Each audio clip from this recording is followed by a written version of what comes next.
Oktoberfest. But Cheers. it's December. Welcome to Cooking While Drunk Yeah, it's and December. sake.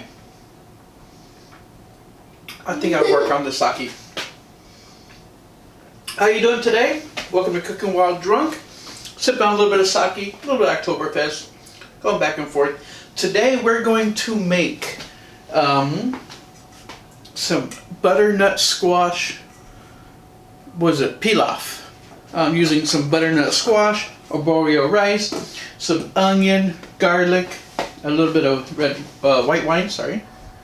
So we got our cast iron Le Creuset, a little bit of oil, some onion. I'm just gonna let these sweat. This is gonna take about 3 to 5 minutes to sweat out a little bit. And then when I add in the garlic, that's when I'm gonna add in the salt, because I don't wanna pull out too much moisture right now. Just wanna give it a nice little sweat, give it a stir, and then we're gonna have a sip and we'll be right back. Welcome back. As you can see, they're getting a little translucent. I'm gonna hit them with a little bit of salt. I'm using kosher salt, so it looks like a lot, but it's kosher salt, so it's not. I'm going to add a couple cloves of chopped garlic. I'm going to let this cook for about 1 minute. Let it stir. Don't forget to hit like and subscribe. Find me on Facebook, Instagram, YouTube, and TikTok.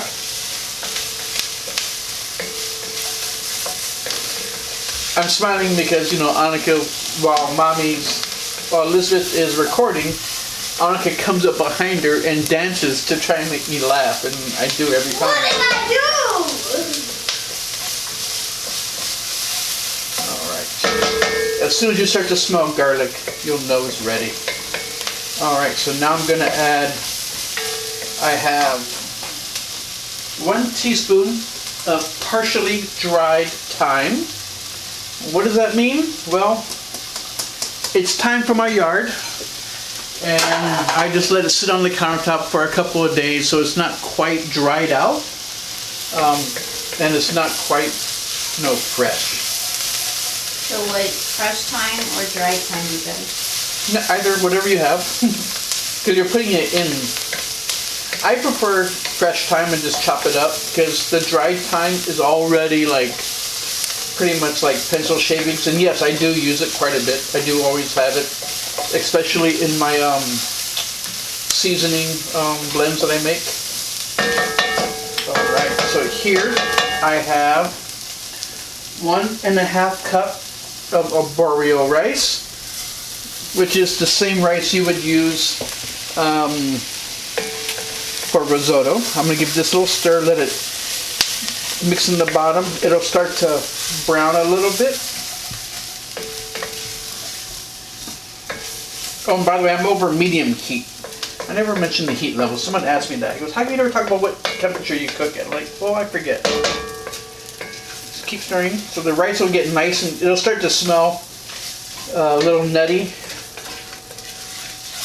Not nutty as in cuckoo like my daughter or my wife. Yeah, you got that part right. And then as it cooks down, you'll see how the rice starts to turn a little opaque on the edges. Sorry, translucent on the edges.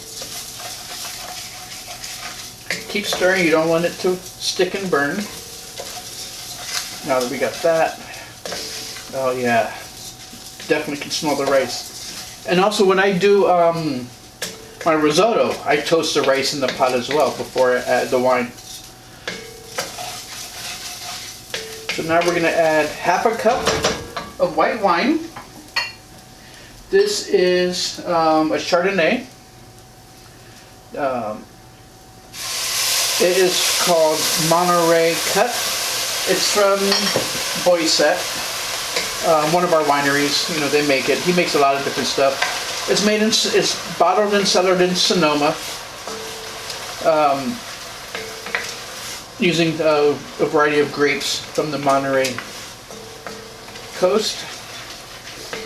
So pour in the wine, give it a little stir. You're going to let the wine kind of cook out a little bit as it evaporates.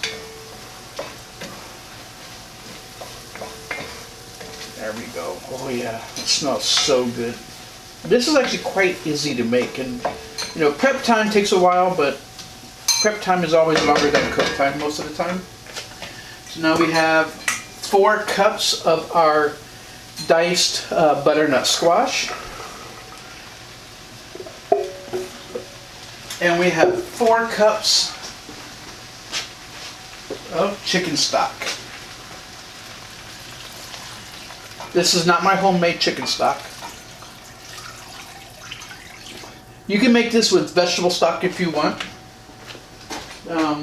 If you use vegetable stock, I would add a little more herbs or some cracked black pepper.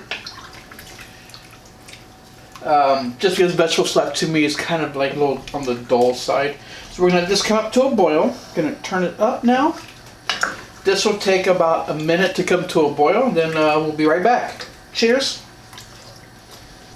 Cheers, welcome back. As you can see, we're up to a boil now.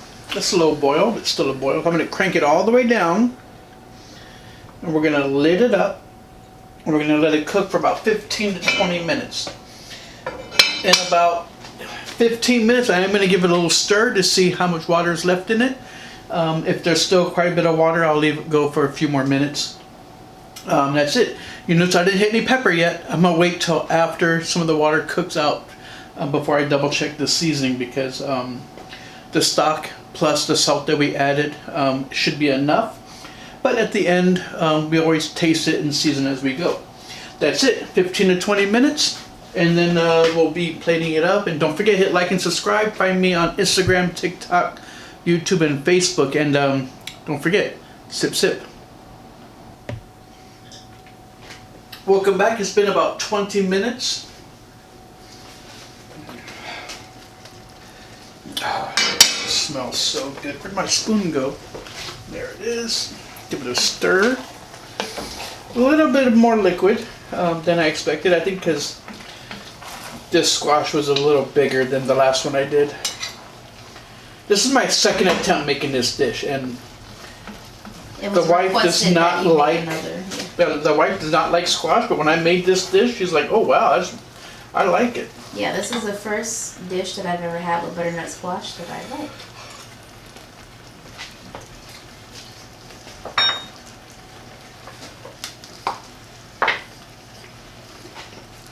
Just need a little more salt. Hit it with a little bit of kosher salt. Some fresh ground black pepper. As you can tell by the steam, there's still a good amount of liquid on the bottom, but that's okay. That's, I think, because the butternut squash, it releases a lot of extra liquid. There we go. Kill the heat.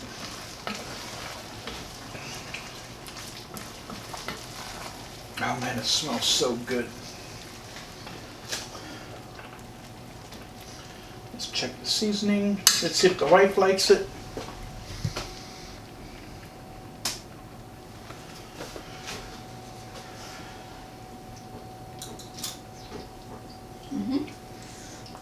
Enough salt? All right, does it need a little more herbage or anything? I don't think so. All right, great.